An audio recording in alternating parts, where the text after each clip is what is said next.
Bonjour, je suis Sandrine Pénaud, je suis professeure des universités. Je travaille dans l'équipe de recherche en épidémiologie nutritionnelle à l'Université Sorbonne Paris-Nord et je travaille principalement sur les liens entre psychologie et nutrition.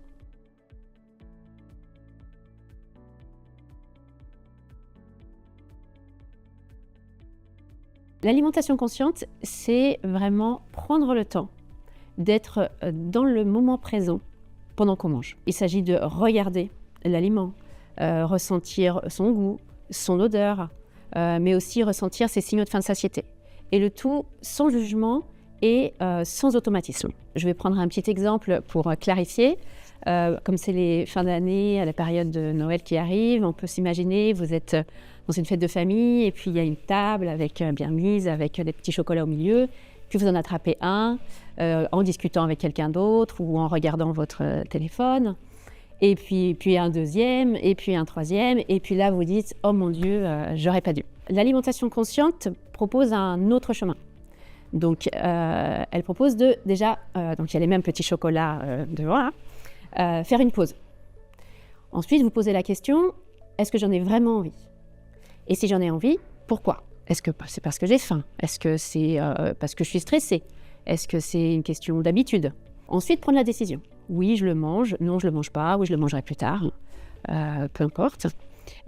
Imaginons que vous avez pris la décision de le manger. Là, le savourer. Vraiment prendre le temps. Tout cela, ça va vous permettre de moins vous juger après l'acte alimentaire, puisque c'est quelque chose que vous aurez réfléchi. Donc l'alimentation consciente, ça ne remplace pas les recommandations alimentaires du type manger 5 fruits et légumes par jour, etc. C'est vraiment en complément. C'est-à-dire que c'est une stratégie qui va vous permettre justement d'atteindre les recommandations, qui va vous permettre de manger mieux. La population, souvent, on va avoir tendance à se restreindre, à utiliser le contrôle. Je ne devrais pas manger tel aliment ou je devrais manger moins de tel autre aliment. Et ce qui engendre souvent, on le sait, dans la recherche, les études le montrent, cela engendre de la frustration et éventuellement de la culpabilisation, etc. Et là, l'idée ici, c'est vraiment de se recentrer sur soi, écouter ces signaux internes et on voit que c'est efficace puisque c'est associé à une meilleure santé.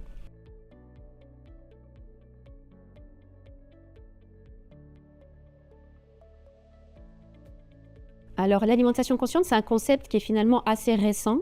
Il est issu d'un concept plus large qui est la pleine conscience, qui a fait son apparition à la fin des années 70. Et donc, on n'a pas énormément de recul, on n'a pas énormément de littérature sur le sujet. D'autant plus que jusqu'ici, on n'avait pas d'échelle en français particulièrement, pour l'évaluer. Donc, difficile de faire des études dans ces conditions-là. Donc récemment, on a développé une échelle, donc dans l'équipe de recherche en épidémiologie nutritionnelle, on a développé une échelle qui permet de mesurer l'alimentation consciente et qui nous a permis d'obtenir des données observationnelles dans l'étude Nutrinet sur les liens entre alimentation consciente et santé et comportement alimentaire. Donc on a pu voir que les personnes qui avaient des niveaux d'alimentation consciente plus élevés donc avaient une meilleure adhésion aux recommandations nutritionnelles, une plus faible consommation d'aliments ultra-transformés, ils consommaient plus d'aliments bio, ils grignotaient moins. On remarque aussi que ces personnes utilisent moins mangent moins sous le coup de l'émotion et sont aussi moins restreints. Et ça, c'est des comportements dont on sait qu'ils sont associés avec plus de surpoids et d'obésité. Et nos données ont également montré que donc, des personnes avec une alimentation consciente plus élevée, encore une fois, avaient un risque plus faible d'être en surpoids ou en obésité. Donc ça, ce sont des données qui sont vraiment encourageantes. Après, bien entendu, ce sont des données observationnelles. Donc on a besoin de données observationnelles sur du long terme, mais aussi des données interventionnelles qui vont permettre de confirmer ces données-là.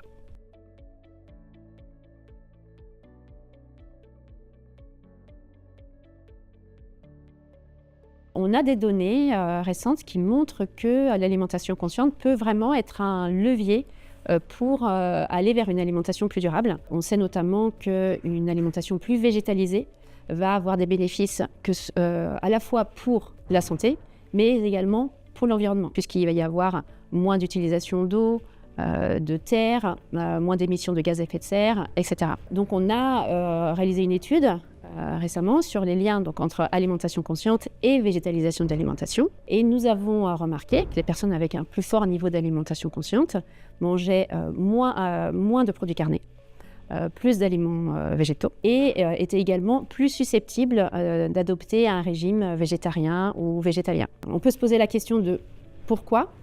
En fait, il y a un certain nombre d'explications possibles, mais une d'entre elles, c'est que l'alimentation consciente, c'est prêter attention donc, aux caractéristiques sensorielles de l'aliment quand on est en train de le manger, mais c'est aussi prêter attention à l'origine de l'aliment et également aux conséquences potentielles de cet aliment sur donc, l'environnement.